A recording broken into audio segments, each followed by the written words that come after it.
Bonsoir à tous, bonsoir les Keynote, bonsoir au public qui s'est rendu présent malgré un événement aujourd'hui qui est assez exceptionnel puisque c'est la Coupe du Monde comme certains le savent et notamment avec le match France-Maroc qui va se dérouler dans quelques heures. Donc ceux qui suivent l'émission en direct, on pourra dire que on ne connaît pas le score, mais ceux qui la suivent en différé sauront déjà le score. En tout cas, un masterclass spécial aujourd'hui sur le thème des quartiers populaires, médias et quartiers populaires. Nous recevons aujourd'hui Nora Hamadi, qui est ici présente, journaliste et présentatrice, avec aussi rédactrice en chef du magazine Fumigène, si je ne m'abuse. Alors j'ai plein de casquettes, moi. C'est ça, c'est un peu compliqué. Ouais, Fumigène, rédactrice en chef. France Culture, je suis productrice d'une émission. Arte, j'en présente une et je suis éditorialiste pour France Info et BFM. Voilà, c'est... Voilà, on a le résumé, voilà. En effet, exactement. Et on attend d'une minute à l'autre Raphaël Yem, qui est bien entendu dans les méandres des transports montpelliérains, qu'on attend avec impatience au cœur de ce théâtre Jean Vilar, où on a été accueillis avec bienveillance et on en remercie tous les participants et les collaborateurs. Donc, comme je le disais, c'est une masterclass et le thème aujourd'hui, c'est médias et quartiers populaires.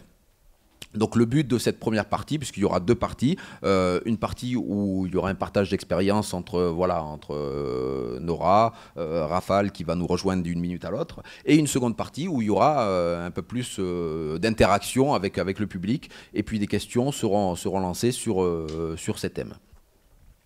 Donc dans un premier temps, on va passer un petit peu à ce partage d'expérience en attendant que Raphaël arrive. Il me dit qu'il est sur la route. Il est sur la route. Il est pas loin. Il est pas loin. J'arrive dans 10 minutes. D'accord. Voilà. Donc il y a un chrono qui est en place, donc on va voir ça. Voilà. La circulation montpelliéraine. Je te le fais pas dire. Première chose et question qui a été plébiscitée par nos jeunes essentiellement, c'est comment faire sa place. Quand on est jeune ou moins jeune, dans les métiers du journalisme, des médias traditionnels, quand on est issu des quartiers populaires. Comment faire sa place? Alors, il y a, je dirais, la voie royale, qui est un parcours scolaire qui implique d'avoir le bac, évidemment, d'avoir un niveau licence 3, voire master, et ensuite, via des prépas, de préparer des écoles de journalisme. Ça, c'est quand même la voie la plus simple, c'est ce qu'on appelle la voie royale. Les écoles de journalisme, on en a 14 qui sont reconnues par la profession et depuis une dizaine d'années maintenant, on a de plus en plus de prépas gratuites à ces écoles. Je pense notamment à la Chance. Alors je ne sais pas si la Chance existe à Montpellier, je sais qu'elle existe à Marseille, à Bordeaux, à Strasbourg, à Nantes, voilà, à Paris évidemment. Voilà. Mais il y a des associations comme ça, comme la Chance, qui permettent à des jeunes qui sont boursiers ou issus de quartiers populaires pour beaucoup, d'être accompagnés par des journalistes professionnels et bénévoles dans la préparation des concours des écoles. Les écoles, elles sont 14, il y en a une partie qui sont privées, mais il y en a une grosse partie qui sont aussi publiques, donc elles sont en fait pas chères. C'est le prix d'une inscription à la fac. Vous avez aussi des IUT qui sont accessibles dès le bac ou bac plus 2, 3, mais en général, ils recrutent plutôt niveau licence, voire niveau master. Donc c'est des études longues, disons-le clairement. Ça veut dire qu'elles ont un coût aussi. Quand on vient de quartier populaire, je dirais que la difficulté, essentiellement, c'est d'avoir les moyens d'aller faire ces écoles aussi, parce que souvent, il faut quitter le cocon familial, c'est pas toujours à côté de la maison, donc il faut pouvoir financer ces études-là. Alors, de plus en plus d'écoles, en fait, ont des bourses internes aussi. Voilà, ça, c'est ce qu'on appelle la voie royale. Je vous cacherai pas qu'il va falloir aussi préparer ces concours, mais ça veut dire aussi qu'il faut avoir un peu d'expérience. C'est de plus en plus le cas. On vous le demande, même si vous n'avez pas le réseau, on va vous demander, je ne sais pas, ce que vous faites par exemple, la Kayna TV est une super expérience. Si vous êtes correspondant de presse pour la presse locale, c'est une super expérience. Ceux qui, par exemple, font des émissions avec Radio Campus à l'université, en bénévole aussi, c'est une super expérience. En fait, il n'y a pas de petite ou mauvaise expérience. Enfin, voilà. L'idée, c'est est-ce que vous avez déjà eu un lien avec le journalisme, quel qu'il soit. Et ça, c'est de plus en plus demandé. Donc, voilà. Et après, il y a l'itinéraire bis. L'itinéraire bis, soyons clairs, c'est déjà pas simple pour ceux qui ont pris l'autoroute. Si vous prenez l'itinéraire bis, c'est plus long, c'est plus chiant, c'est moins rapide. Et pour le coup, voilà, il peut y avoir des fossés, des choses trappes, vous pouvez vous retrouver avec voilà, des pièges à éviter. Enfin bon, voilà. Donc du coup, moi, c'est ce que j'ai fait. Typiquement, j'ai pas fait d'école, mais moi, j'étais à la fac. C'est la question que j'allais te poser justement. Ouais. Dans ton parcours à toi, comment ça s'est déroulé? Est-ce qu'il y a eu un parcours semé d'embûches ou il y a eu où ça a été itinéraire bis, voire départemental, parce que du coup, moi j'ai fait un master en sciences politiques à la fac. À l'époque, il n'y avait pas de prépa gratuite d'école de journalisme, et puis je savais même pas que je voulais devenir journaliste. Je l'ai su un peu qu'à un cas au fur et à mesure de ma trajectoire. Et en fait, j'étais prof, et c'est à la faveur, après mes études, j'ai été prof, mais pendant mes études, pour financer mes études, j'ai été complètement par hasard contactée par une amie, par la mère d'une amie qui était ce qu'on appelle un sténodactylo pour le journal Le Parisien aujourd'hui en France. Je ne sais pas si vous repérez ce journal. Et sténodactylo, donc c'est un métier qui n'existe plus, comme beaucoup de métiers dans la presse. Et en fait, elle me dit, Nora, ils cherchent des assistantes pour remplacer dans les services, le service sport, le service infogéné, le service société. Ils cherchent des assistantes pour remplacer l'été, saisir les piges. Donc les piges, c'est à chaque fois qu'on fait un papier, en fait, les journalistes, ils sont payés à la pige, souvent, quand ils ne sont pas titulaires. Et donc, elle me sort le salaire et je fais « Ah ouais, mais moi, je signe direct ». Et donc ça, c'est mon premier... Enfin voilà, je rentre en contact avec ce métier-là, par ce biais-là. Je passe un été à la rédaction du Parisien et je me rends compte que juste c'est un métier extraordinaire. Et je fais la connaissance comme ça de journalistes et de gens avec qui finalement il n'y a pas de fracture. J'ai pas le sentiment d'être plus bête qu'une autre, voire je fais la connaissance aussi notamment d'un chef du service société qui me dit, c'est lui qui me met la puce à l'oreille en disant « Non mais Nora, t'assistes aux réunions de rédaction et tu poses des questions 100 fois moins connes que la plupart des gens que j'ai dans mon service. Donc, pardon de te dire ça. » Et lui aussi, issu de quartier populaire, plus âgé, une quinzaine d'années plus âgé que moi pour le coup, mais qui a grandi à Antony, dans la banlieue, dans les Hauts-de-Seine, en Île-de-France. Et lui, il me dit, mais t'es faite pour ça, te pose pas de questions, arrête avec la recherche, arrête avec tout ça, vas-y, fonce. Sauf que, c'est pas parce qu'on se dit qu'on va le faire que c'est forcément simple. À cette époque-là, on est en 2004. Il n'y a pas eu, et vous allez comprendre pourquoi je fais ce lien, Ziad et Bouna sont encore vivants. La question des quartiers, elle n'existe pas dans l'agenda médiatique. Et là, j'envoie des CV, on me renvoie dans la figure en fait que j'ai un itinéraire atypique qui fait que je n'ai rien à faire là. Et je m'acharne quand même un peu, j'arrive à faire un stage ou deux, et finalement, la bascule s'opère quand, après les révoltes de 2005, après la mort de Ziad et Bouna, les plus jeunes d'entre vous peut-être ne s'en souviennent pas, mais on a eu 3 semaines de ce que certains qualifient d'émeute, de ce que moi j'appelle révolte. Et pour la première fois, on rétablit l'état d'urgence sur le territoire français depuis la guerre d'Algérie. S'ensuit en fait un moment de conscientisation politique et dans le débat public se pose la question de la représentation des minorités, de la diversité, selon l'expression consacrée, sur les écrans. Et Nicolas Sarkozy, alors ministre à l'époque de l'Intérieur, annonce qu'un noir va présenter le 20h. Oui, ça, on se souvient très bien de cet épisode, voilà. Cette diversité qui nous sautait aux yeux, mais qui était un petit peu, on va dire, un petit peu fabriquée.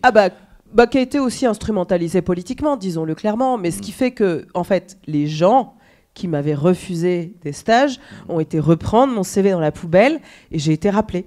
En effet. Mais c'est drôle. C'est-à-dire que moi, j'ai vu clairement la bascule à ce moment-là, c'est-à-dire que des gens qui me disaient vous êtes illégitime parce que vous n'avez pas fait ni les bonnes études, ni le bon réseau, etc., me rappelaient en disant vous cherchez toujours. Et bien en fait ça a démarré comme ça. Voilà. Et puis après, j'ai fait pas mal de. C'était pour un stage, c'était pas pour un taf. Je le dis, c'est tout ça pour pas être payé, pour être payé 280 € par mois à l'époque. Donc j'ai fait ça, tout en continuant à bosser à côté. Voilà, ça a été des années un peu compliquées à l'époque. Et du coup, comme j'avais mis le pied en fait dans une rédaction, puis dans une deuxième, et en fait après ça s'enclenche. Et quand les gens vous voient travailler, après la question du diplôme, elle se pose plus. Voilà. Nora, j'avais aussi une question sur ton parcours. Aujourd'hui, tu présentes sur Arte une émission qui se dénomme Les 27. Ouais, elle s'appelle 27, ouais. 27, tout à fait. Comme 27 pays de l'Union européenne. C'est ça traite des questions internationales et de l'Europe essentiellement. En fait, tu t'es démarqué un petit peu de tout cet aspect voilà, où on aurait pu te cantonner sur les problématiques des quartiers populaires, sur ce type de choses, parce que tu avais la tête de l'emploi pour ça. C'était tout l'enjeu. L'enjeu, en fait, à chaque fois, et ceux qui veulent faire ce métier vont l'expérimenter, c'est clair. C'est comment vous sortez de l'assignation. Comment tu fais en sorte de sortir de l'assignation à résidence.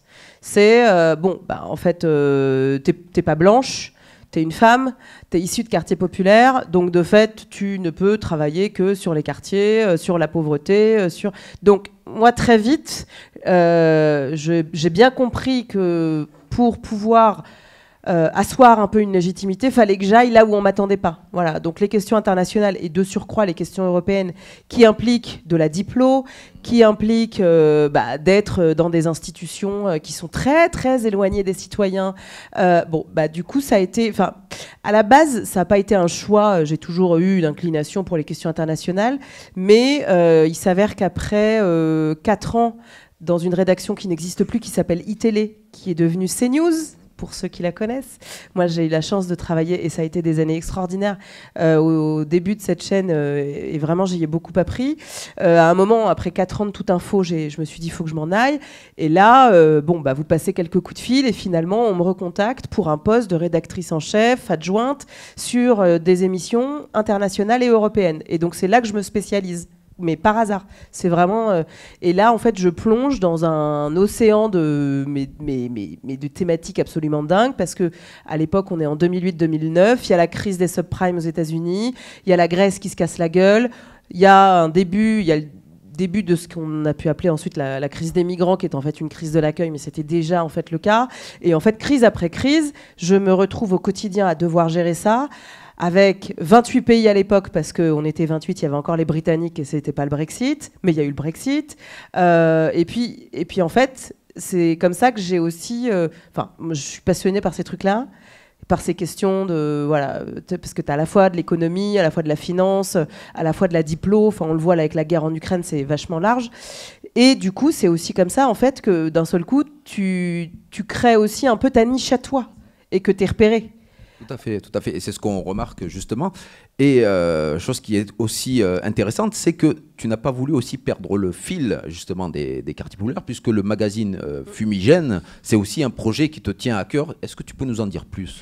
Alors Fumigène, c'est Rafale qui va pouvoir vous en dire plus, parce que c'est Rafale qui l'a fondé il y a déjà plus de 20 ans dans la banlieue de Caen, à Hérouville-Saint-Clair. À l'époque, c'était un fanzine qui était vraiment sur les cultures urbaines, donc qui faisait des photocopies en fait sur la photocopieuse de la MJC où il était régulièrement. Donc vraiment, c'était cultures urbaines, c'était sur abonnement. Donc lui, il a vu grandir toute la scène rap pendant une quinzaine d'années. Et moi, j'ai commencé en fait à rejoindre l'aventure bien plus tard, mais du coup, ça s'est entre guillemets mis en stand-by quand chacun on a été voguer, construire nos carrières, parce que évidemment c'était essentiellement bénévole aussi. Et en 2015 surviennent, alors ça faisait un moment qu'on avait en tête et qu'on en parlait régulièrement, faudrait relancer Fumigène, mais sur une autre idée, sur un autre concept. Et là, janvier 2015, attentat de Charlie, de l'hypercacher, on voit bien la glissade s'opérer entre les gamins de quartier populaire qui étaient déjà des sauvageons, qui étaient devenus des racailles, et qui là étaient en train de glisser vers terroristes, quoi. Et là, on s'est dit, on a aussi, nous, collectivement, à la place où on est, à l'endroit où on est, une responsabilité de créer des espaces pour porter d'autres paroles, pour porter d'autres récits. Et on a un rendez-vous presque un peu avec l'histoire, quoi. Mais il faut vraiment qu'on recrée cet espace-là. Et c'est là qu'en fait, on a relancé Fumigène dans une version, alors au début print, mais ça nous prenait tellement de temps qu'on s'est dit on va rester en ligne parce qu'on va pas s'en sortir. Moi, honnêtement, 2015-2016 on se dit 2017, on se calme et c'était un mi-temps. week-end, soirée, enfin bon, c'était super aventure. Et c'est là qu'on se dit, bah en fait, on va reprendre la parole, on va faire en sorte de porter une autre vision, une autre grille de lecture, de raconter nos histoires. Et à côté, on s'est dit, et surtout, on va faire en sorte de mettre en place des ateliers d'éducation aux médias partout, pour que du coup, en fait, on donne aux autres les clés.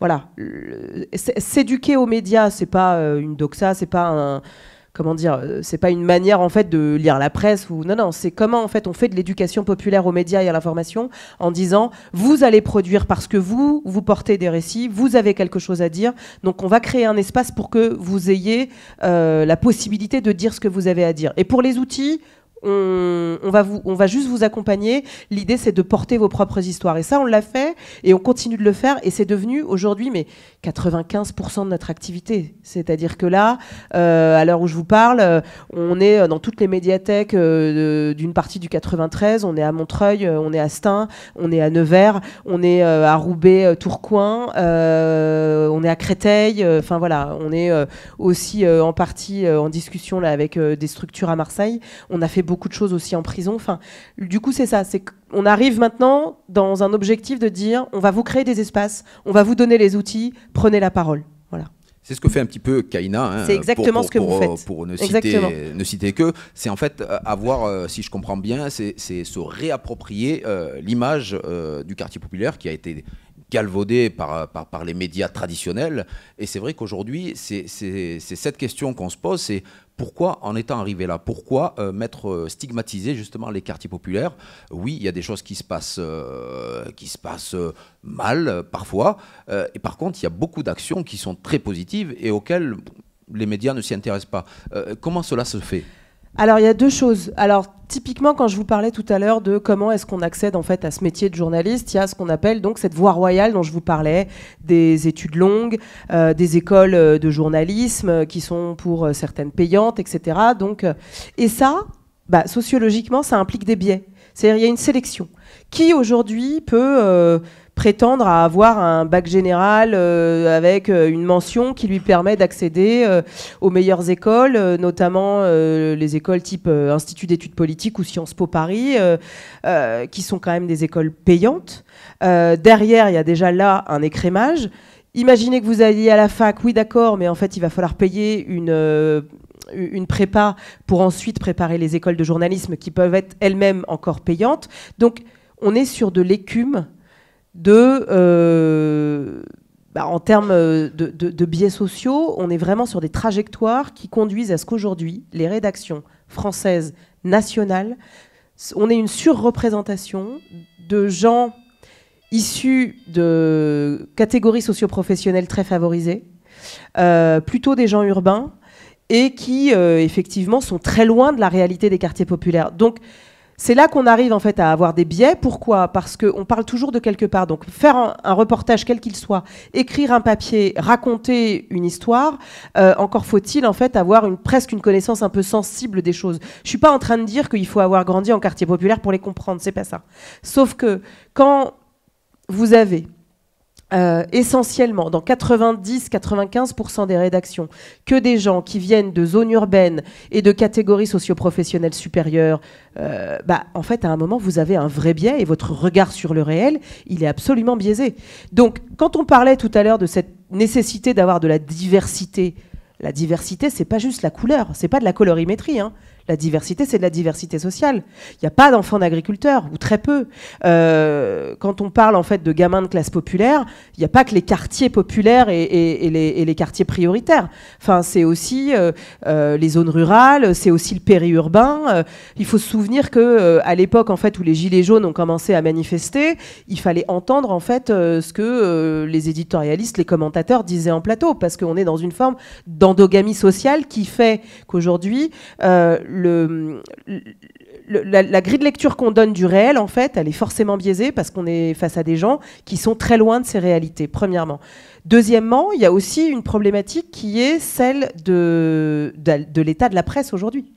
La presse, elle est en crise, quelle qu'elle soit, télé, presse écrite, radio, il n'y a pas une thune. Vous avez aujourd'hui affaire, en fait, par exemple... Prenez le cas typique d'un journaliste en début de carrière qui arrive et qui prend un petit boulot, ce qu'on appelle de programmateur par exemple pour une émission télé, c'est-à-dire tous les gens qui appellent en disant est-ce que vous pouvez venir en plateau pour caler les invités. Ils ont beau avoir bac+5, voire bac+7 ou bac+8 parce qu'ils ont fait un master et puis derrière 2 ans d'études en école de journalisme, ils commencent à 1350 €. 1350 €.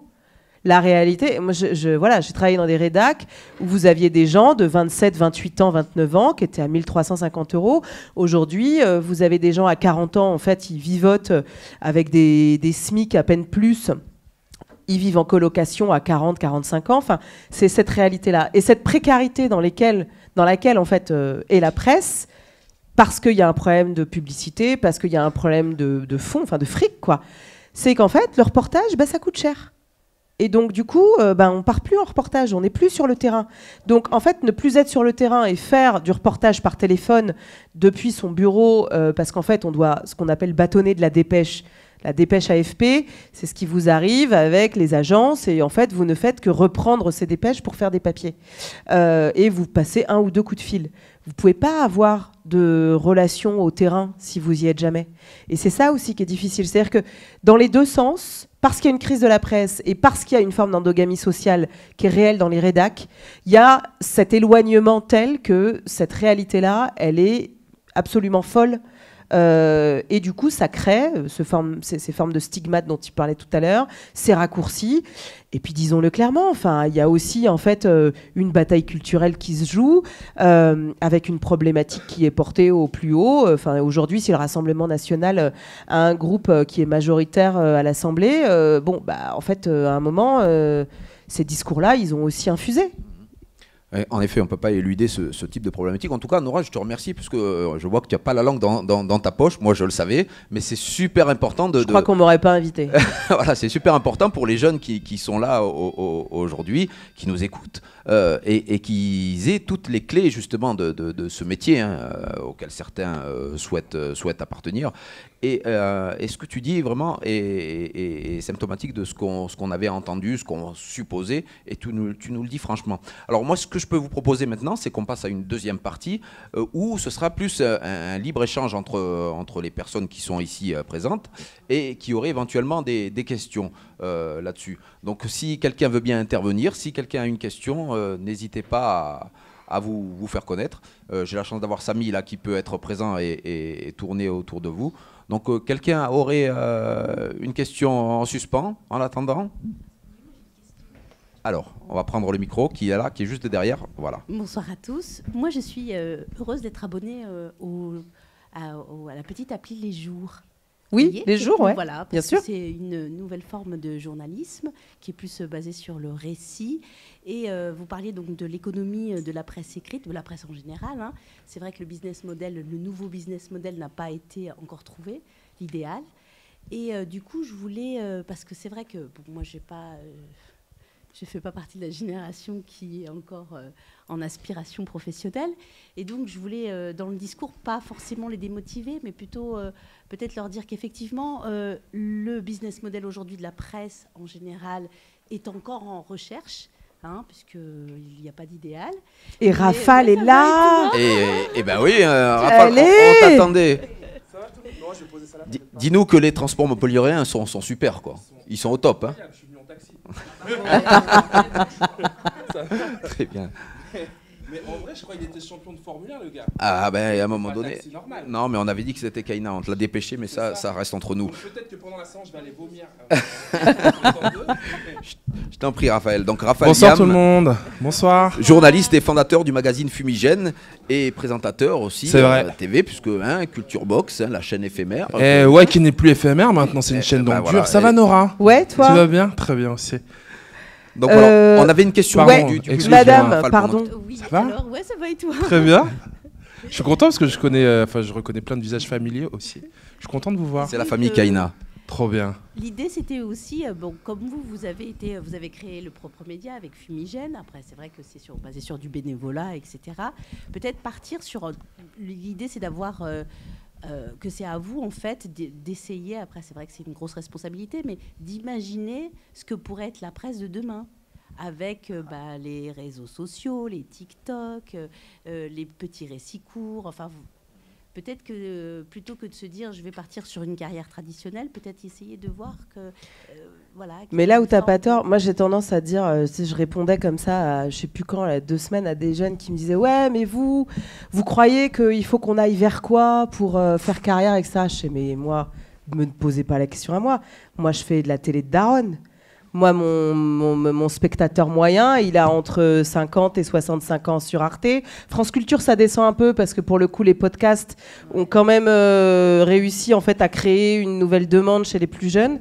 Mais en fait, clairement, il y a plein de choses à inventer. Quand je vois, je sais pas qui est consommateur, mais quand je vois ce que fait Hugo Décrypte, quand je vois ce que Brut en fait a réussi à faire dans l'incarnation avec Rémi Buzine, qui était pas du tout journaliste à la base. Hein. Lui, il était, je me souviens parce que je le voyais à l'époque de Nuit debout donc à Paris, c'était à la fin des manifs contre la loi travail, la loi El Khomri.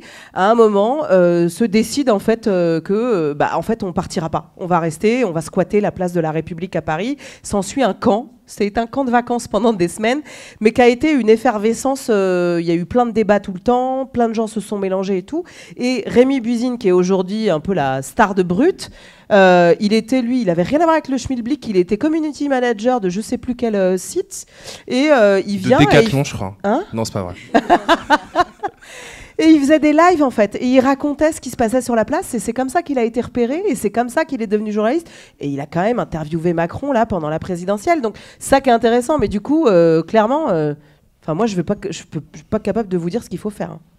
Mais là où tu as raison, c'est qu'il y a plein de choses qui s'inventent, le truc c'est comment tu arrives à en vivre. Quelle était la question? C'était quoi? Alors lui, il arrive en retard et après.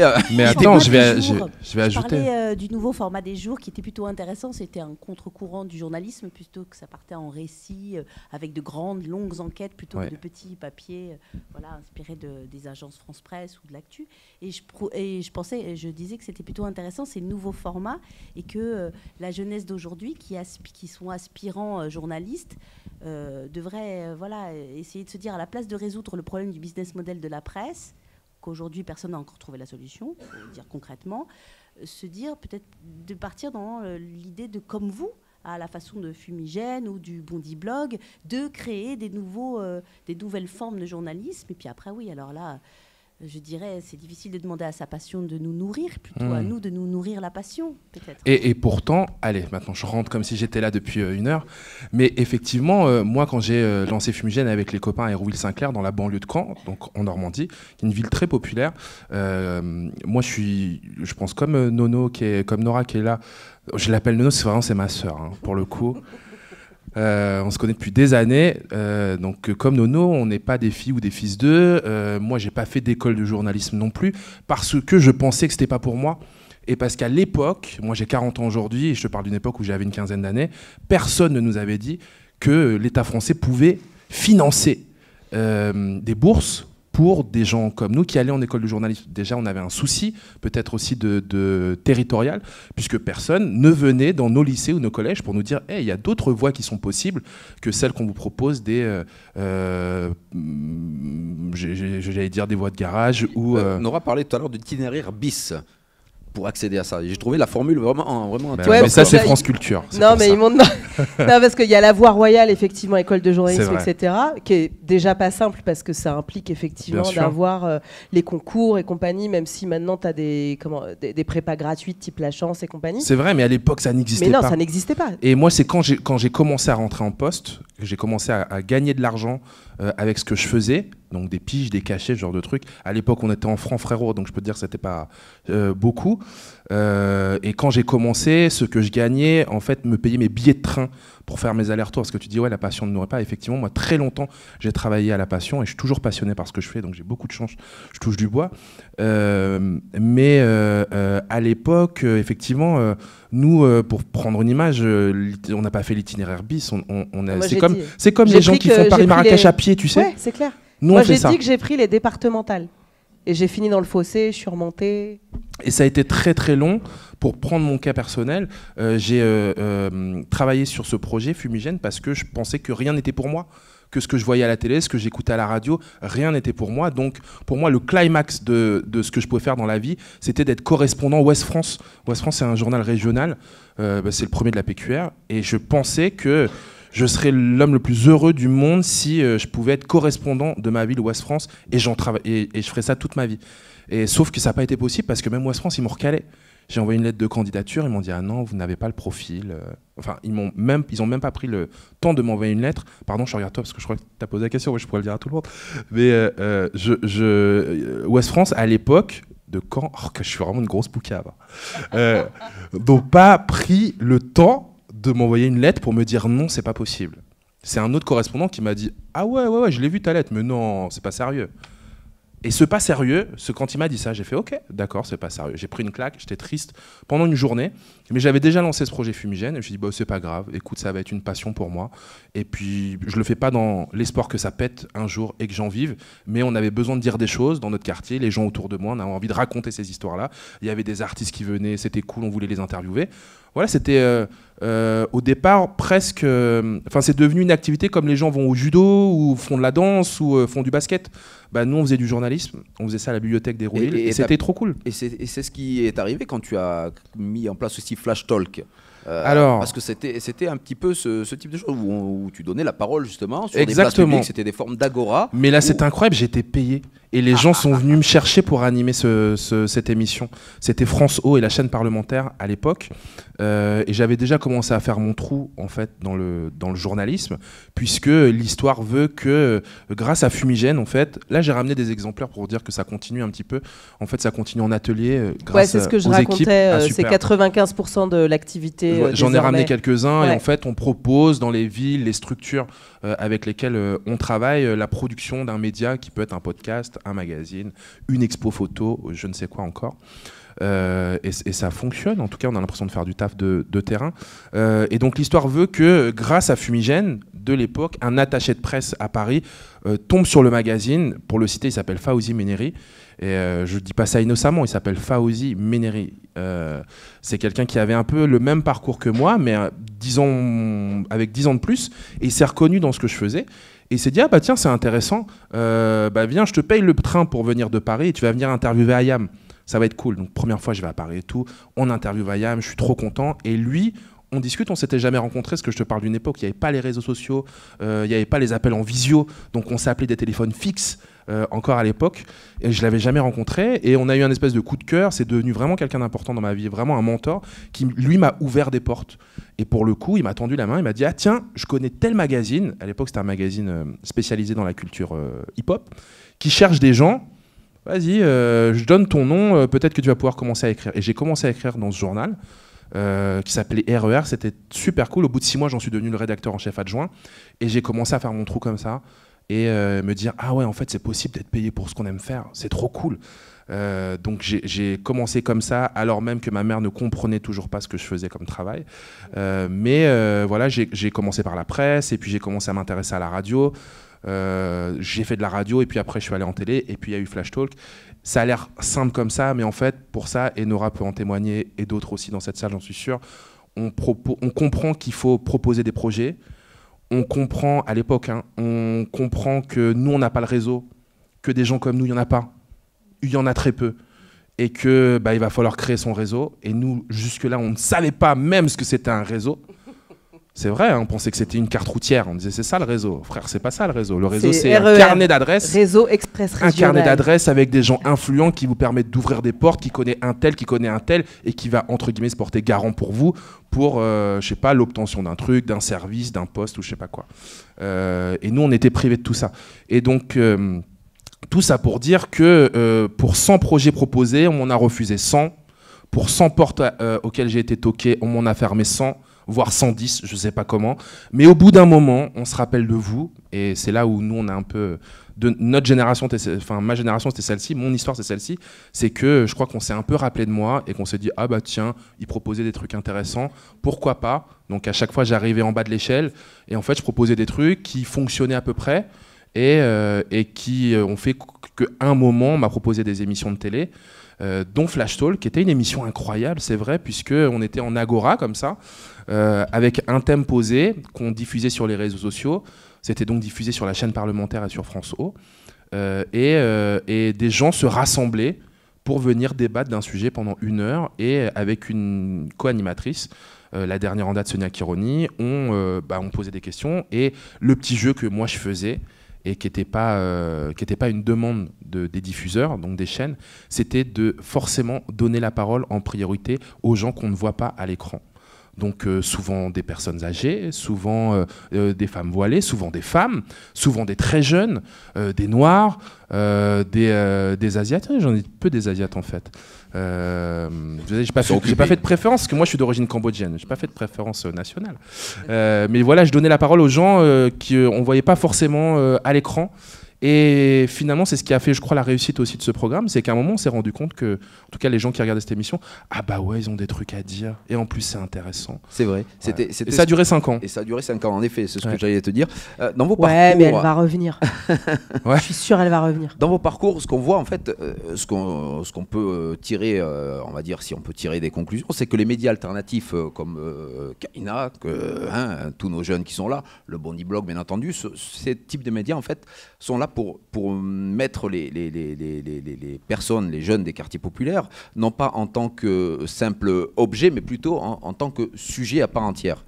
Et ce que je note dans vos parcours, c'est qu'en fait, ce qui est dommage, c'est que ils existent aujourd'hui, on a l'impression, pour ouvrir des portes fermées du journalisme. C'est ce que je me rends compte, ces médias alternatifs. Je dirais pas ça, parce qu'en fait, regardez par exemple ce qu'a fait le Bondi Blog ces 2 dernières années. Là, vous avez tous entendu parler des paris sportifs. Et bien, qui a sorti cette info? C'est le Bondi Blog. Voilà. Et ne croyez pas qu'il ne soit pas lu, en fait. Street Press, alors, il est moins estampillé quartier, c'est moins la même trajectoire. Mais pour le coup, ils sont régulièrement cités dans la revue de presse de France Inter à 8h30 le matin. Donc, c'est pas une voie de garage du tout. Et voire même, nous, je vois par exemple, Raphaël a ramené dans les ateliers d'éducation aux médias qu'on fait, quand tu parlais tout à l'heure de business model, de modèle économique, comment on fait aujourd'hui pour vivre de sa passion? Eh ben, on a de plus en plus de reporters, de journalistes en fait, qui bricolent parce que effectivement la pige aujourd'hui, c'est pas très rémunérateur, mais les ateliers en fait ça l'est. Et donc du coup, en faisant des ateliers d'éducation aux médias, d'un côté, en faisant tout ce travail d'éducation populaire auprès des plus jeunes, en les accompagnant pour porter leurs récits, en faisant par exemple des ateliers d'écriture. Moi, je suis par ailleurs présidente de la ZEP, la zone d'expression prioritaire. Là, c'est vraiment des ateliers d'écriture, notamment beaucoup en scolaire. C'est pareil, c'est des journalistes pigistes qui prennent ça en charge. Et donc, ils sont payés correctement pour faire ça. Et ça leur permet, à côté, de continuer en fait à piger pour des canards qui sont pas très rémunérateurs. Mais en fait, tu te construis une carrière comme ça. Enfin, ce qu'on raconte, Raphaël et moi, on n'est pas arrivé comme ça. Moi, je suis pas la fille d'eux. Enfin, pardon. Moi, mon père, il n'est pas ministre de la Culture. J'ai pas fait l'école alsacienne. C'est d'ailleurs bien le truc un peu chiant pour beaucoup. C'est-à-dire qu'on est les enfants de personne et on a décidé de ne pas rester assis sur le strapontin, en fait. Non, on va prendre le canapé comme tout le monde et tu vas voir, on a un cul qui est énorme, on va prendre toute la place. Non mais ayez ça en tête. Quand je vous parlais tout à l'heure d'assignation à résidence, moi aujourd'hui à 42 ans à la place où je suis, on continue encore à m'assigner. Donc ça, faut que vous l'ayez en tête aussi. Mais du coup, faut pas du tout le voir comme une voie de garage en fait. C'est-à-dire que ça paraît aujourd'hui, ce que Raphaël et moi on a fait, hyper, une trajectoire presque linéaire, machin. Non, tout ça c'est un escalier après l'autre, c'est une marche après l'autre. De temps en temps, on redescend à la cave et puis on remonte. Donc tout ça finit à un moment ou à un autre par converger, mais voilà, ça demande aussi en fait à un moment à se dire oui en fait non, Kaina TV, Fumigène, le Bondi Blog, c'est pas des voies de garage du tout, c'est pas une chambre d'attente, c'est pas une salle d'attente en attendant d'avoir mieux, non, c'est que tout ceci peut construire quelque chose qui aujourd'hui a beaucoup plus de valeur dans la manière dont on conçoit le journalisme aujourd'hui, notamment sur la notion d'engagement, parce qu'aujourd'hui, je parle sous ton contrôle, Raphaël, mais moi, le fait qu'aujourd'hui, je sois quelqu'un d'engagé sur des questions de citoyenneté, de démocratie, de donner la parole aux invisibles, etc., c'est ce que les gens viennent chercher. Parce qu'on incarne un truc, en fait, qui n'existe pas ailleurs. Donc ça aussi, cultivez votre singularité. C'est ça, en fait, tout l'enjeu. C'est que si vous devenez une photocopie de tous ceux dont je vous ai parlé, qu'on fait des voies royales, honnêtement, on s'emmerde. C'est comme si vous aviez que des yaourts nature 0% dans un frigo. Au bout d'un moment, tu te fais chier, tu dis moi je veux du foie gras. Bah soyez le foie gras. Elle est passée du yaourt au foie gras. C'est pas genre yaourt à yaourt que, sucré. Non, Yaourt, c'est parce que foie c'est Noël. gras. Je me suis dit allez hop. Mais il y a des vraies signatures hein, qui viennent de ces médias. Hein. Nous déjà, j'ai l'impression qu'on est on fait partie de ces exemples. Mais je regardais parce que je voulais pas écorcher son nom, mais Jalal Khalioui, qui a été rédacteur en chef du Bondi Blog, il est passé par Click aussi. Nassira El Moadem. Évidemment, je pense à Faiza Zerwala aussi, qui est partie Qui est à Mediapart. chez Mediapart. Ilyes Ramdani, qui était aussi au Bondi Blog, il est maintenant chez Mediapart et il est chargé, entre autres, du suivi de la politique. Ça fait ça fait quelques personnes qu'on est capable de name dropper, mais c'est des gens qui au départ n'auraient pas cru pouvoir continuer dans le journalisme. Hein. Il faut se dire les choses aussi, parce que pas de place, parce qu'on trouve pas, parce que. Non. Mais regarde, Alexandre Reza Kokabi, qui est de Hérouville. C'est un bébé fumigène. C'est un bébé fumigène. Comme Jalal Khalioui, je parle de Jalal Exactement. parce que c'est un bébé fumigène. Lui, il est devenu numéro 2 de la rédaction de Reporter et il travaille sur les questions d'environnement. Il a des chroniques régulières en fait sur France Inter. Donc en fait, à un moment, quand je dis cultiver votre singularité, toi, ça a été pour le coup les cultures urbaines. Moi, on en parlait tout à l'heure, je me suis lancée sur les questions européennes, le truc où on t'attend pas du tout. Et chacun, en fait, a cultivé un peu son sillon en faisant en sorte de... qu'est-ce qui fait que vous allez... avoir quelque chose de plus, ce petit supplément d'âme en plus que les autres n'auront pas. Et c'est vrai que quand un Alex Reza Kokabi raconte en fait les questions d'environnement, les questions en fait d'écologie, et quand il a ce prisme écologie populaire parce qu'il vient de quartier populaire, c'est ce petit truc en plus en fait qu'on a quand même globalement assez peu, dans le traitement de ces questions dans la presse française. C'est pour ça que moi je crois très très peu à l'objectivité. Je crois très très peu à l'objet. Ah, j'ai cru que j'étais en télé, je me suis repris. Tu sais, en me disant ça va être coupé au montage. Mais non. C'est une technique qu'on apprend à la télé ou à la radio. C'est qu'on laisse un petit blanc quand on s'est trompé en bafouille. Et la personne qui va monter derrière le sait. Elle dit ah il s'est trompé, c'est pas grave. Hop, et après c'est clean quand on l'écoute. Mais je disais Petite formation express. Express. Très express. Qu'est-ce que je voulais dire? Tu disais que tu Pardon. croyais très peu à l'objectivité en journalisme. Merci. À l'objectivité dans le journalisme, ça veut rien dire d'être objectif finalement, on a tous toute une grille de lecture, puisqu'on a un parcours, une histoire. Donc l'objectivité, à mon sens, ça n'existe pas. Moi, quand je parle, je sais d'où je parle. Je sais que mon vécu de banlieusard, de fils d'immigrés, de Normands, de militants associatifs, antiracistes, etc., dit des choses. Et c'est comme ça que je choisis mes sujets aussi. Et c'est comme ça aussi que je donne la parole à des gens. C'est via ce prisme-là. Et vous pourrez regarder partout, c'est comme ça partout. Donc si je reprends le slogan, c'est venez comme vous êtes, si je comprends bien. C'est McDo, je crois, qui Oui. dit ça. Mais Voilà. bon, ce sera la seule. Voilà. Ce sera le seul emprunt à McDo ce soir. Exactement. Raphaël, en fait, ça se situe en deux parties, parce que comme tu es arrivé un peu à la bourre, Oui. je te rappelle juste que voilà, on est en deux parties et il y a une histoire d'interaction qui se passe ici, donc on laisse un peu la parole Bien un petit peu sûr. au public. Et donc, est-ce qu'il y aurait une question dans la salle Samy? J'aimerais juste poser ma question pour éviter de l'oublier. Tout à fait, Samy. Merci. On t'écoute. Merci Mourad. En fait, je voudrais surtout m'adresser à vous deux, vous journalistes, parce que surtout Madame m'a dit que je suivais sur BFM TV. Madame a Madame, ça c'est le moment où t'es passé en daronie là, t'as glissé. Voilà. Quand on peut plus t'appeler Nora, c'est que on t'a vouvoyé, on t'a appelé Madame. On ne se connaît pas encore, mais... Bon, vas-y, on se connaît, on est en famille ici. Allez, c'est bon. Nora. En fait, voilà, je voulais juste vous dire que moi, j'habite à La Paix depuis plus de 23 ans. Et moi, ce que j'aimerais, c'est... J'ai bossé à Caïna l'année dernière pendant 8 mois. Et ce que j'aimerais, c'est travailler dans le journalisme également. Vous savez... comme moyen d'information, on a BFM TV, à la télé, CNews, vous l'avez dit, le service public France Télévisions. Mais pour moi, c'est mon ressenti, peut-être certains seront d'accord avec moi, mais quand on ouvre les chaînes d'information, on a l'impression d'écouter la même chose, toujours la même chose sur les quartiers populaires, etc. Je ne vais pas revenir dessus, mais moi, par exemple, quand l'année dernière, il y a eu les élections présidentielles, j'ai été contacté par une chaîne, par une émission de France 5, je crois que ça s'appelle... Demain, nous président, je ne sais pas comment elle s'appelle. Oui. Et la femme qui m'a appelé pour que je passe à l'émission était intéressée par mon parcours, mais elle m'a dit c'est bon, vous allez passer à la télé, etc. Or, quand je lui ai dit que j'habite à La Paillade, elle a changé de ton immédiatement, je ne sais pas pourquoi. Et quand je regarde la télé, je vois très peu de jeunes de quartier. Mais elle a switché comment?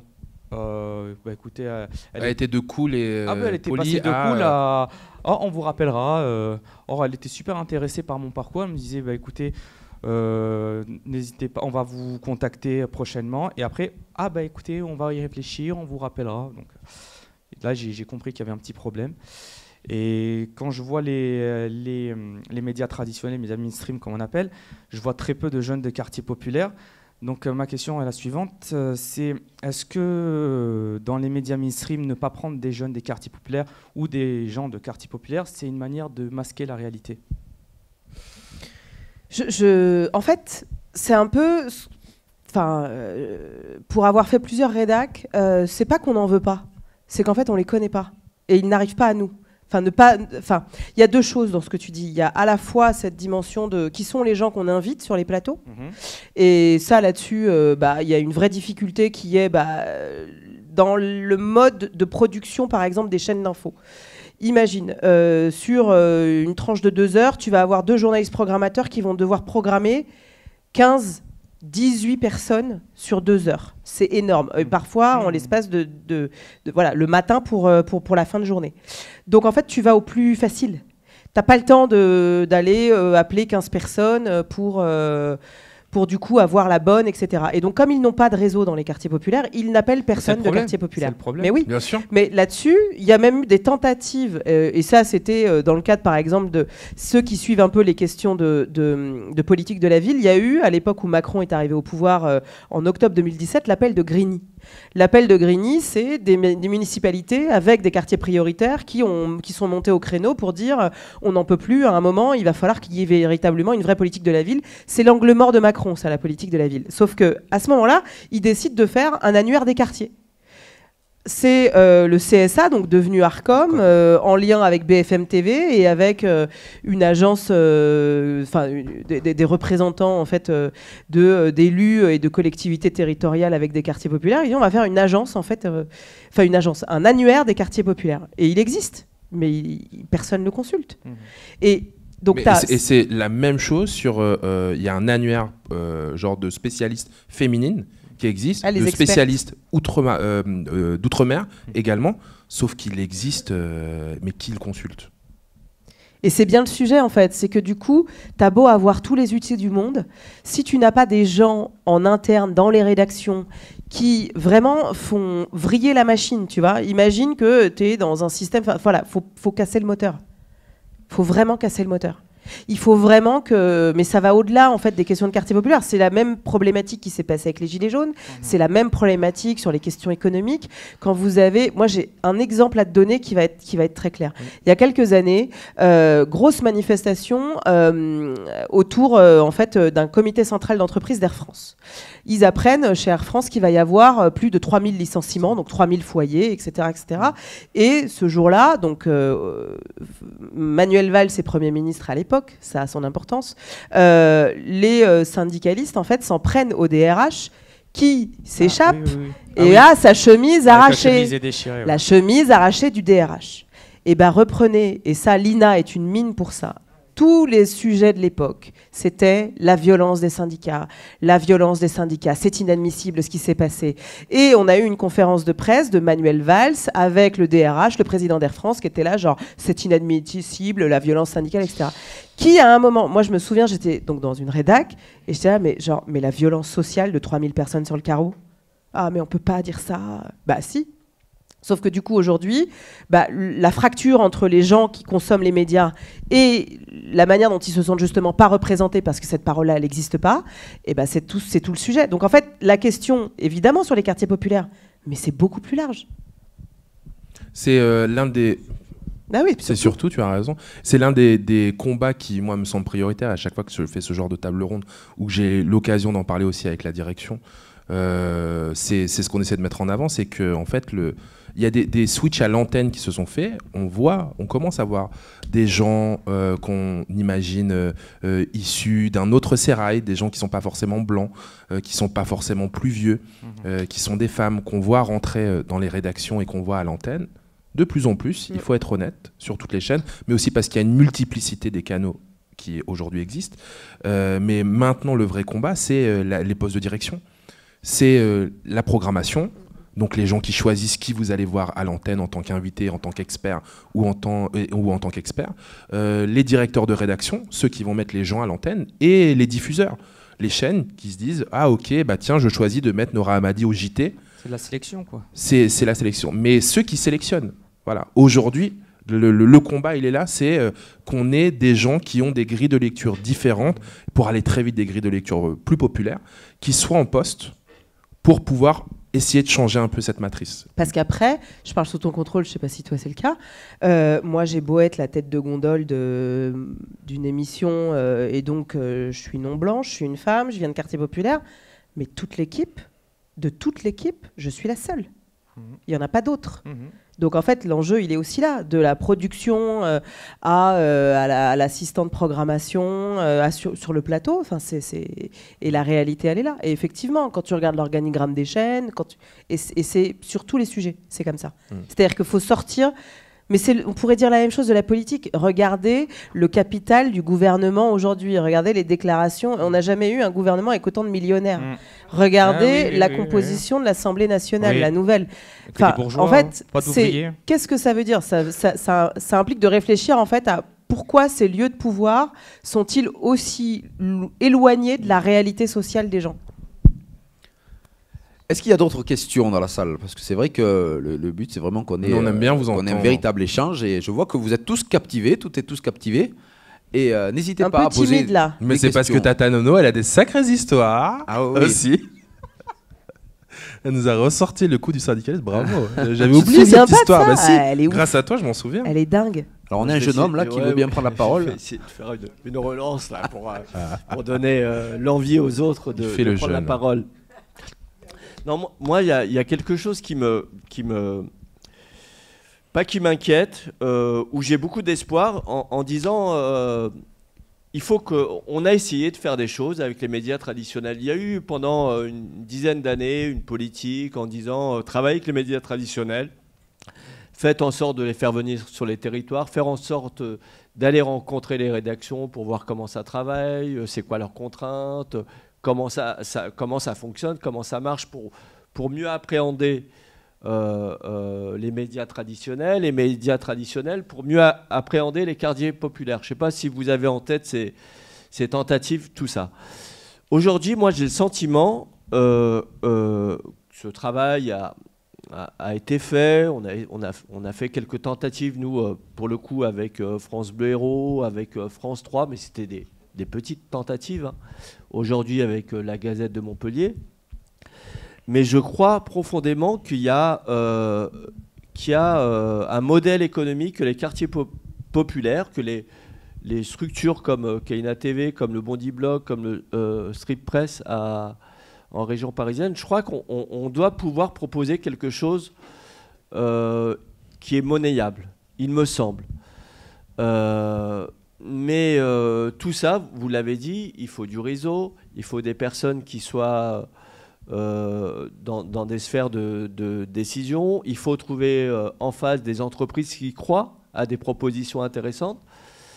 Et il me semble que la partie où il faut être très imaginaire et très créatif, c'est une partie sur laquelle il faut miser. Parce que sur les quartiers populaires, comme dans la ruralité, il y a des gens qui ont plein d'idées, qui ont plein de compétences, qui ont plein de talents. Il faut arriver à mettre tout ça ensemble pour qu'ils puissent proposer des choses nouvelles. Je crois à ça, mais j'ai pas la méthode. J'ai pas de méthode précise. En tout cas, il y a des exemples en France sur lesquels vous pouvez nous donner. Tu penses à quoi, comme exemple? Je pense le Bondi Blog. Alors, j'imagine, moi, de Montpellier, que c'est une structure, c'est un média qui sont maintenant plutôt autonomes. financièrement. Il me semble. Hein, oui, mais alors loin, après, ils roulent pas sur l'or. Il y a beaucoup de bénévoles aussi. Enfin, en fait, et c'est ça le problème, c'est que tu vois, nous, c'est aussi ce qui nous a conduit à aller vers l'éducation aux médias.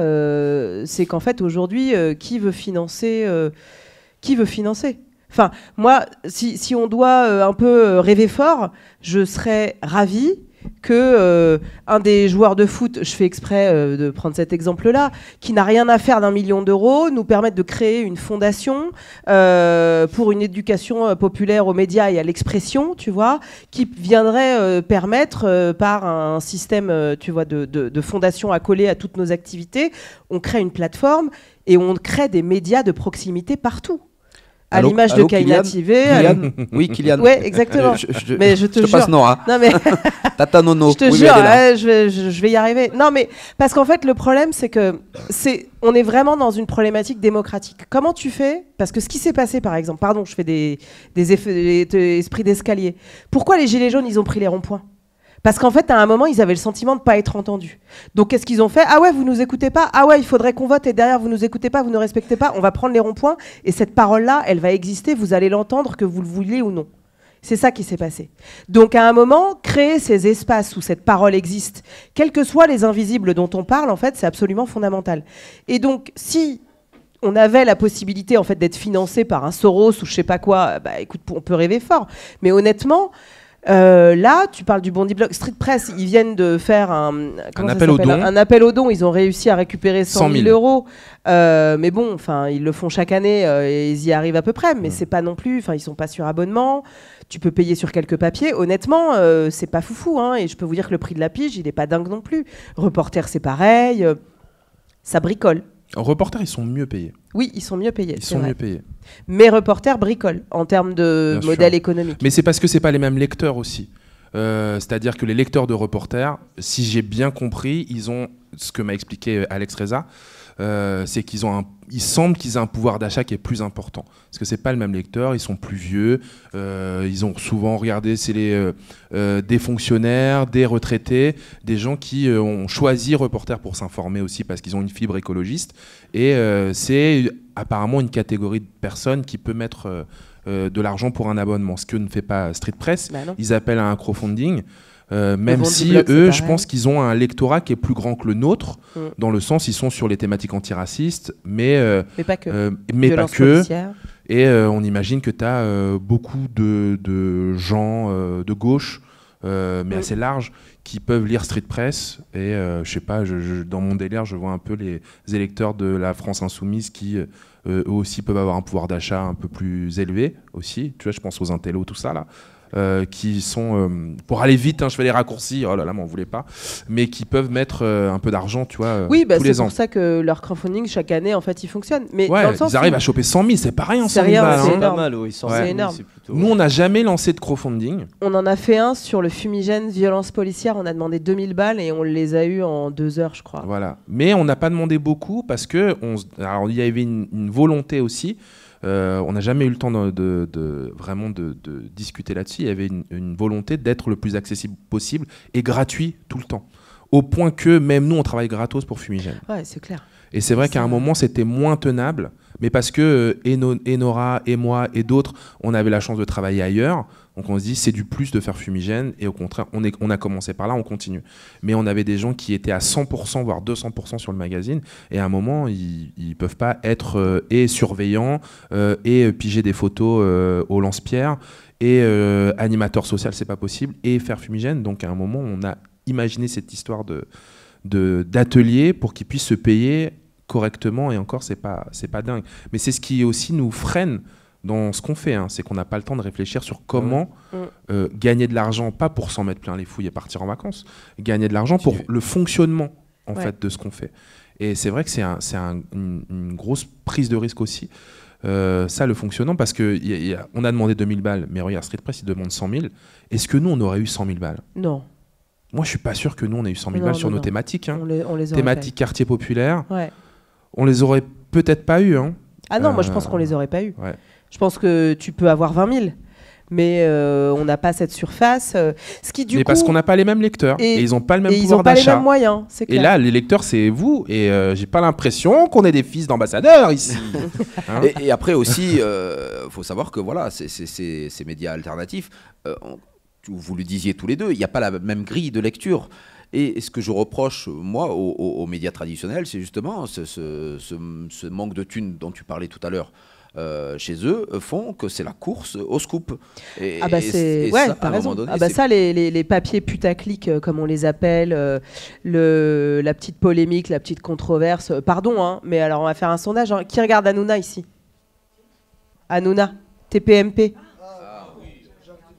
Ah, t'as arrêté de regarder? Non, mais parce que après, voilà. Mais typiquement, ça, c'est un modèle économique. C'est vraiment l'économie de l'attention. C'est comment faire en sorte que votre cerveau soit monopolisé là-dessus. On va vous retenir parce qu'on va créer de la controverse qui sera alimentée derrière sur les réseaux sociaux, etc., etc.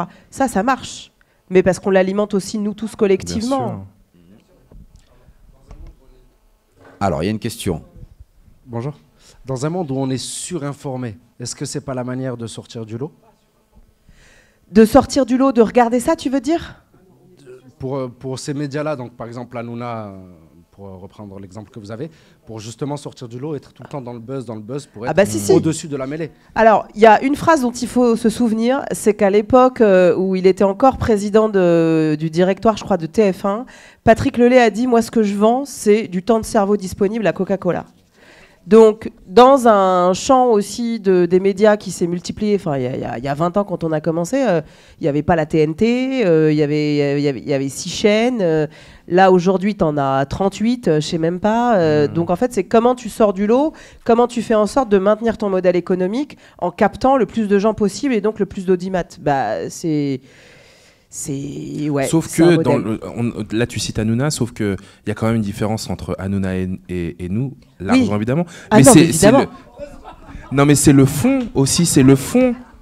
C'est-à-dire que nous, nos médias alternatifs, je parle de Kaina, je parle du Bondi Blog, de ce qu'on peut faire ou d'autres, il y a quand même du fond. L'idée de défendre, de mettre en valeur, de mettre les projecteurs sur des talents, des initiatives positives ou la réalité, celle qu'on vit, de nos quartiers populaires.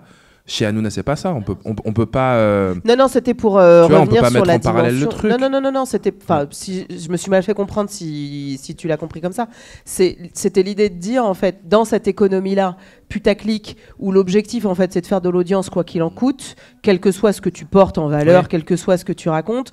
Nous là-dedans, en fait, exister quand tu portes des récits alternatifs, des choses que tu vois pas ailleurs.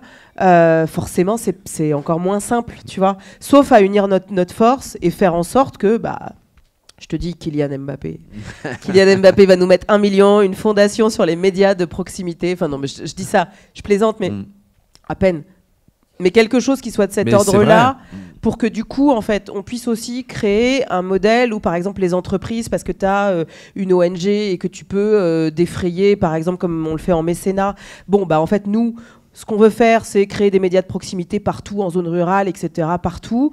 Du coup, on va mettre de l'argent là-dedans, on va défiscaliser, et nous, derrière, ça nous permet d'avoir des fonds de roulement et de créer, en fait, ces espaces-là. Enfin, je sais pas, mais en fait, à un moment, il va bien falloir qu'on soit créatif et imaginatif, déjà pour se financer, pour que les gens comme vous puissiez continuer à vivre en fait de ça, quoi. Parce que nous, en fait, c'est ce qui nous tue, c'est que tu as des gens, ils viennent, ils passent, puis derrière, ils vont faire autre chose, parce que même s'ils sont formés, en fait, ils transforment pas l'essai, et c'est ça qui est dur. J'avais une autre question juste derrière Madame la Présidente, mes hommages. Oui, je sais, mais derrière Madame la Présidente. Oui, vous en prie. Bonsoir. J'aimerais juste... Ah oui, pardon. En fait, je travaille aussi pour un média indépendant et alternatif, voilà. Mais là, on parle aussi de sujets qui sont d'envergure nationale et dont on ne parle pas, en fait, ou très peu. Et vous avez des parcours dans des médias qui sont de cette envergure. Et qu'est-ce qui peut être mis en place selon vous, ou qu'est-ce qui doit être mis en place aujourd'hui, le plus rapidement possible? Je ne sais pas si vous en parlez dans vos rédactions, notamment chez Arte, je ne sais pas. Mais qu'est-ce qui peut être mis en place de manière concrète et rapide, en fait?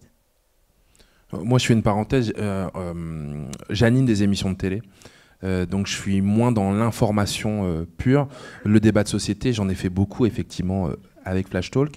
Malheureusement, l'émission s'est arrêtée. On m'a proposé autre chose, des choses qui m'intéressaient aussi, parce que je viens au départ du journalisme culturel. Donc là, je suis vraiment dans malheureusement, ou heureusement, ou en tout cas, dans autre chose. Et j'ai malheureusement en ce moment plus ces débats au sein d'une vraie rédaction. Donc je serais incapable de te dire ce qui arrive. Après, je sens le pouls, parce que j'ai encore plein de copains journalistes ou d'autres qui ont monté des médias indépendants, ou à côté de ça, plein de gens dans les quartiers, des associatifs, des militants, des militantes, des gens qui sont sur le terrain, qui font des choses et qui donc ont à voir avec les médias. Mais il y a plein d'idées effectivement qui sont importantes. Enfin, politiquement, moi je dis, si on veut rester dans le média mainstream, c'est ce dont je parlais tout à l'heure, c'est pouvoir accéder à ces postes de responsabilité, pour choisir, puisqu'à un moment, quand tu es en poste à responsabilité, quand tu es rédacteur en chef ou rédactrice en chef, c'est toi qui choisis le contenu du journal, et qui intervient et qui prend la parole. La vérité, c'est ça. C'est qu'à un moment, il faut que ce soit ces gens, il faut que ce soit des gens qui viennent de notre terrain. J'ai l'impression qu'on est en guerre, je dis ça comme ça, mais quelque part, c'est vrai que c'est compliqué, c'est une bataille. Il faut que des gens comme vous, des gens comme nous, parce que je sais qu'il y a des gens qui écrivent, qui produisent du contenu là dans cette salle, soient en responsabilité. Ça, c'est un bête de combat, et qui va prendre du temps, parce que pour que déjà on arrive, nous, à des heures de grande écoute, ça a été très long. Et je vous assure qu'en coulisses, on essaie d'ouvrir les portes. On prend des journalistes qui sont... quand il y a des choix, quand dans ma rédaction, quand dans mon équipe, il y a une place à prendre, moi je bataille tout de suite pour dire hey, je connais tel journaliste, il va être bon sur ça, sur ci, sur ça, et c'est quelqu'un dont je connais le parcours. Ah, ça y est, on a volé quelque chose, on est viré. Ça y est, ils nous ont rattrapés. Ça y est. En tout cas, c'est la prochaine étape. Raphaël, mais sinon, effectivement, au sein des décideurs. Les décideurs, super idée, mais on en avait effectivement déjà parlé. Il faut une fondation pour nos quartiers, pour les médias indépendants, pour les médias alternatifs. Ça, à un moment, je crois que ça a essayé d'être mis en place, mais il n'y a pas les financements. Non, mais en fait, c'est ça. C'est qu'aujourd'hui... mais ça, il faut que collectivement... Tous ceux qui sont issus de quartiers populaires, on les connaît, on ne va pas glisser des noms, ceux qui s'envolent, qui font des belles carrières, etc., puis qui oublient, qui ferment la porte.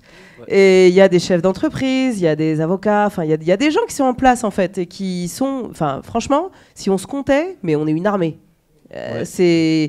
Donc si déjà, rien que ça, créer le réseau, faire en sorte que chacun mette un peu à l'édifice en mode genre, c'est important, parce que c'est une question démocratique, c'est une question de représentation. Et si vous voulez qu'on arrête de stigmatiser au hasard les métèques, les musulmans, les joueurs de foot qui sont déloyaux à la France parce qu'ils sont un peu marocains, au hasard, à un moment, il faut que collectivement aussi, c'est aussi un rapport de force en fait. Ouais.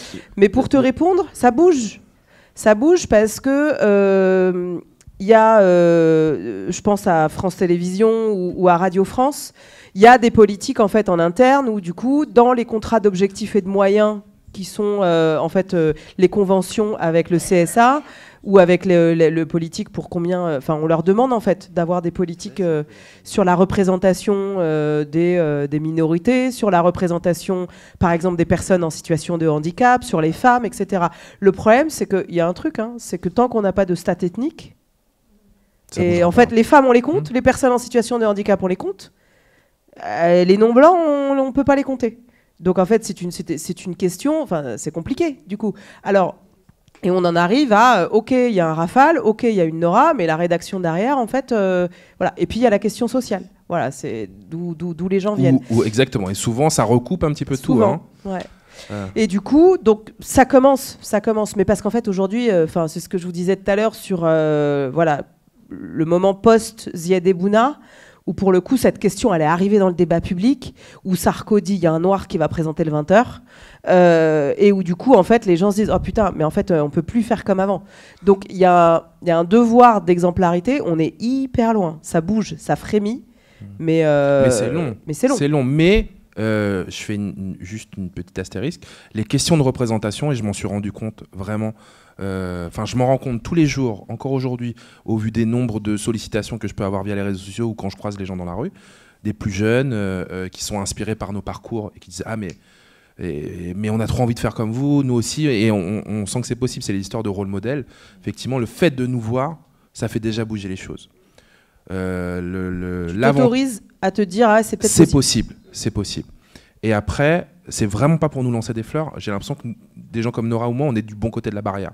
C'est-à-dire qu'on n'a pas oublié d'où on vient et on n'a pas oublié le message. Et ça, c'est notre ligne de conduite. Parce qu'on connaît d'autres copains, d'autres copines qui sont laissés un peu attraper par le truc et disent ouais, mais quand même, on peut pas laisser rentrer telle personne parce que... Trop de fame. Ouais, voilà. Mais effectivement, parce que tu as ça aussi. Hein. Est-ce qu'une fois que tu y es, à peu près au bon endroit, est-ce que tu flanches, tu laisses tomber les autres ou pas? Et c'est aussi, je pense, qui nous freine, nous. C'est-à-dire qu'on ne va pas plus haut parce qu'on prend le temps de voir les autres et d'essayer de filer un coup de main. Et sinon, peut-être qu'on aurait des carrières plus fulgurantes. Mais moi, je suis dans ce game depuis 20 ans, quoi, maintenant. Hein. Ça fait 20 piges. Hein. Il y a des gens qui sont rentrés plus jeunes, plus tôt, qui sont allés plus vite. Mais effectivement, nous, on a des engagements citoyens, militants, qui font que voilà, on prend plus de temps à ouvrir des portes qu'à nous ouvrir la porte. Donc c'est un peu long. Et en tout cas, on sait pourquoi vous avez accepté l'invitation et que vous avez fait quand même, on sait, parce qu'à ce qui paraît, on mange bien. On mange bien, oui, certes, mais d'être à Caïna, c'est un honneur pour nous de vous non, mais accueillir nous, on est sur trop le plateau. contents d'être là. On avait pris l'engagement auprès de Caïna d'être là. Je rate une émission pour vous, je vous le dis. Ouais, non, mais voilà. Je rate un enregistrement, chapeau. Mais c'est cool. Merci, Rafale. On aura une dernière question. Hein, ouais. Aussi, il y en a une autre dans la salle. C'est encore à qui frérot, on t'a assez entendu, toi. Il y a une question. Vas-y, Hamza, c'est toi qui a l'honneur de terminer avec la question. Émission. Non. Tu veux que je dise ta question? Ah, d'accord. The Puppet Masters, c'est Gepetto. Du coup, je m'appelle Hamza, je suis service civique à Caïna TV. Et j'ai 2 questions. La première, c'est qu'en fait, j'ai envie d'être dans le stand-up un petit peu. Enfin, pas un petit peu, mais j'ai envie d'être dans le stand-up, quoi. Et j'aimerais avoir des conseils, si vous en avez. J'en ai. Et deuxièmement, c'est quoi les inconvénients dans votre métier? Alors, conseil pour le stand-up, parce que pour le coup, j'ai plein de copains et de copines stand-uppers. C'est une galère, hein. C'est dur, parce que ce métier, il s'est popularisé. Au départ, il y avait Jamel et quelques-uns, et quelques-unes et encore très rares. Et puis, ces gens-là, ils ont ouvert les portes, pour le coup. Il y a des cafés théâtres qui se sont ouverts à Paris. Il y en a de plus en plus aussi en province, avec des scènes ouvertes. Et mec, il faut que tu fumes les scènes ouvertes. C'est ça, il faut y aller. Il faut écrire, tester ses vannes tout le temps.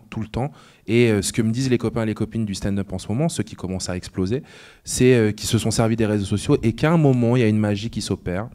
Le bon sketch, la bonne vanne et l'algorithme d'Insta ou de TikTok qui fait que la vanne remonte et qu'elle devient virale.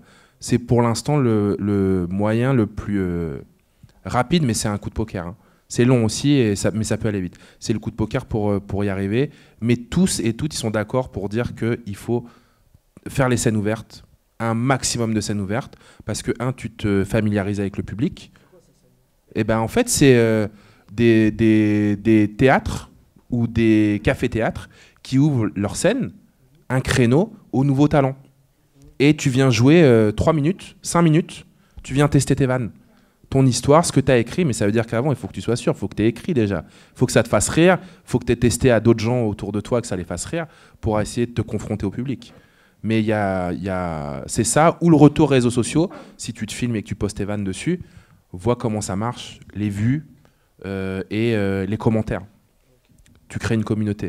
Mais il n'y a pas d'autre moyen que le travail. Et il y a des gens qui sont là depuis des années et qui ne commencent que maintenant à exploser. Et d'autres qui ont eu beaucoup de chance et qui, d'un coup, grâce à une vanne, je pense à Inès Reg, là, tout de suite. Mais je pense que Inès, elle travaille quand même depuis quelques années. Mais son truc des paillettes, à un moment, fait qu'elle s'est retrouvée sur le devant de la scène. Et chance, elle avait beaucoup travaillé. Enfin, c'est pas chance, intelligence. Elle avait déjà du spectacle, des vannes, ce qui fait qu'elle avait tout de suite quelque chose à proposer. Et sa carrière, elle est comme ça maintenant. Cinéma, des films sur Prime, etc. Et, je sais parce que c'est une bonne personne, elle donne du temps pour les assos. Elle n'a pas oublié non plus, Inès, pour le coup. Mais c'est scène ouverte. Commence par les scènes ouvertes ici. Fais-toi un nom ici. fais-toi un nom sur les réseaux en postant un maximum de choses, que j'imagine que tu as un compte. Et puis après, quand tu te sens prêt, un des accélérateurs aussi qu'il peut y avoir, c'est les grands noms du stand-up d'aujourd'hui, le Paname, le Jamel Comedy Club, le Fridge, qui sont à Paris. Et tu as plein de gens qui y vont avec à la fois des tourneurs, des gens qui te programment dans leur café-théâtre aussi, des producteurs et des productrices qui peuvent être là et peuvent te repérer. Mais en fait, il faut que tu pètes aujourd'hui, et c'est la même chose pour les jeunes animateurs ou animatrices qui rentrent. C'est souvent on regarde le nombre de vues, c'est terrible, hein, le nombre de vues ou le nombre d'abonnés. Donc si toi tu arrives à avoir une vidéo où il y a beaucoup de vues, ça veut dire que ça aura touché beaucoup de personnes, et dans la tête des gens qui vont te programmer ou te mettre à l'antenne, c'est un gage de succès, puisque tu arrives déjà avec une communauté. Et ça rejoint d'ailleurs ce qu'on s'est dit, c'est qu'aujourd'hui on est obligé de fidéliser des communautés de lecteurs, de lectrices, d'auditeurs, de spectatrices, de spectateurs, pour être sûr de pouvoir laisser, je pense, le cas à Kaina. L'idée, c'est de familiariser une famille, un public qui va revenir fidèlement. C'est la même chose que les abonnements. Quand je te dis un abonnement sur Insta ou sur TikTok, c'est la même chose qu'un abonnement à un magazine ou autre chose. Sauf que nous, tu dois payer, pour le coup. Mais c'est un peu la même chose. Ouais, et ça, c'est le truc le plus difficile quand ta deuxième question, c'est qu'est-ce qui est le plus dur, au-delà du rythme de taf, parce que c'est quand même... moi, je sais que ça fait plus de 20 ans maintenant, pareil, c'est des gros... C'est une lessiveuse. Hein. Quand tu démarres la saison, en fait, le 23 août, l'année dernière, j'ai fait 23 août, 24 juillet, 6 jours sur 7, pas de vacances. Et t'es dans un truc avec l'actualité. Enfin, moi, en plus, pour le coup, comme je suis sur l'info, il y avait la présidentielle. Là, tu vois, il y a eu la guerre en Ukraine. Enfin, en fait, tu sors jamais. Et ça, c'est éreintant. Enfin, tu vois, genre le dimanche, c'est oubliez-moi, tu débranches le téléphone et t'es même pas capable de suivre un truc sur Netflix tellement t'es explosé. Donc ça, c'est quand même physiquement, faut tenir. Avec en plus, fut une époque, moi j'étais en tournage et je partais 2-3 jours dans la semaine. Donc t'es pas chez toi. Il y a toujours ce moment où du coup tu te réveilles et tu fais je suis dans quelle ville? Tu vois, genre, et en fait on a l'impression quand t'as 30-35 c'est cool. Puis plus tu vieillis et plus en fait tu fatigues et plus à un moment tu fais j'aimerais bien être chez moi, j'aimerais bien voir mes amis, j'aimerais bien voir ma famille. Ça c'est fait. Et puis du coup, c'est la particularité des métiers de médias, c'est qu'en fait faut être là au moment où les gens en fait ils sont devant leur télé. Donc c'est les matinales, c'est les soirées. Donc ça demande aussi une implication et puis d'avoir des horaires décalés. C'est le nombre de réveillons et les Noëls, les 31 décembre que j'ai fait à la rédaction, où là t'es là en régie et là tu fais bonne année, hein, allez vas-y tu lances le sujet machin. Non mais tu vois, pour la vie de famille, pour les potes et compagnie, c'est pas toujours simple, primo. Et après, le truc le plus dur, c'est exactement ce que vient de dire Raphaël, c'est le côté où c'est à toi maintenant d'animer ta communauté. Tu deviens toi-même ta propre marque, en fait. Et ça demande aussi vachement d'investissement. Parce que autant Raph, par exemple, Instagram, machin, il gère, autant moi, je suis nulle. J'ai un peu Facebook, j'ai plus Twitter, mais c'est plus un truc de taf. Mais Instagram, tu vois, et en fait, tu sens que tu es dépassé par le truc. Il faudrait que tu te remettes constamment en fait en cause sur ta manière de fonctionner, mais il y a un moment où en fait, je vais pas dire que je suis dépassée par Instagram, mais en fait, investir sur à la fois le taf, les émissions, etc., les réseaux, animer toutes tes communautés et compagnie, en fait, tu finis t'as plus de vie, quoi.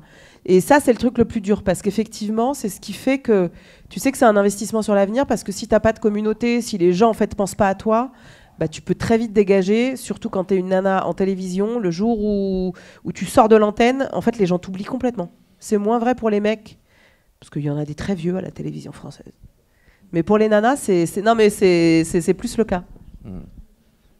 En tout cas, nous, on a été ravis de vous accueillir. On pourrait parler comme ça longuement. Oui, mais lui, il n'a pas dit ce qui était difficile. Mais il est déjà à cette heure-là. Waouh. Oui, non, mais à un moment donné, il va falloir qu'on coupe. Parce que quand même, il y a une actualité quand même qui est assez chaude. Alors, je voudrais avoir un petit prono là. Attends, est-ce qu'on va voir le match ici finalement? On va voir le match. On va voir le match. On va voir le match. Pas ici. Pas ici, mais France-Maroc. Petit prono. Moi, je dis 3-2 pour la France. Moi, je suis tellement nul, je n'ai absolument pas suivi la Coupe du Monde. Je t'assure, je sais que c'est un match important ce soir. Et c'est drôle parce que tu avais deux gars qui étaient devant l'entrée quand je suis arrivé.